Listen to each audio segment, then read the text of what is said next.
ఒకరోజు ఒక తండ్రి మక్కువతో బహు ఇష్టముతో ఒక కారు కొనుక్కున్నాడు. ఆ కారు కొనుక్కుని అల్లారు ముద్దుగా ప్రతిరోజు కారు చూసుకుంటాడు, కారు తుడుచుకుంటూ ఉంటాడు. వాళ్ళ అబ్బాయి వచ్చి వాళ్ళ నాయన ఏదో పని చేసుకుంటూ ఉంటే ఒక స్కెచ్ పెన్ తీసుకొని ఆ కారు మీద పెన్ తో ఏదో రాశాడు. అది తండ్రి కాస్త చూశాడు. రేయ్ గాడిద, కారు ఇప్పటి వరకు శుభ్రంగా నేను కడిగి తుడిస్తే దాని మీద పిచ్చి గీతలు గీస్తావేమిట్రా అని చెప్పి కారుకు సంబంధించినటువంటి ఈ స్పానర్లతో కూడినటువంటి మోట్ ఉంది, ఆ రెంచ్ తీసుకుని తిన్నగా ఆ కుర్రోడు మీదకి వేశాడు. ఆ రెంచ్ వచ్చి ఆ కుర్రవాడి నొసటను తగిలింది, కుర్రోడు పడిపోయాడు. పాపం ఇది వాస్తవంగా జరిగిన సంఘటన. గబగబా వెళ్లి లేపాడు, స్పృహ కోల్పోయాడు. అదే కారులో తీసుకుని హాస్పిటల్కి వెళ్ళాడు. అయ్యా అయ్యా, నా కొడుకును కాపాడండి, నా కొడుకును కాపాడండి అని ఏడుస్తున్నాడు.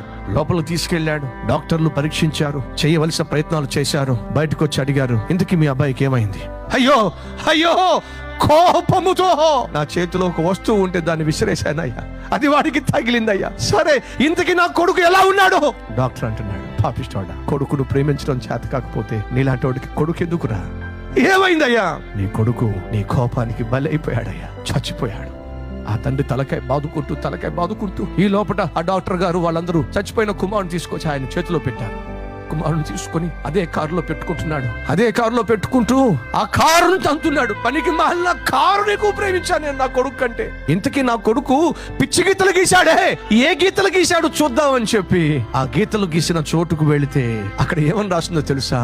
డాడీ, నువ్వంటే నాకు ప్రాణం డాడీ.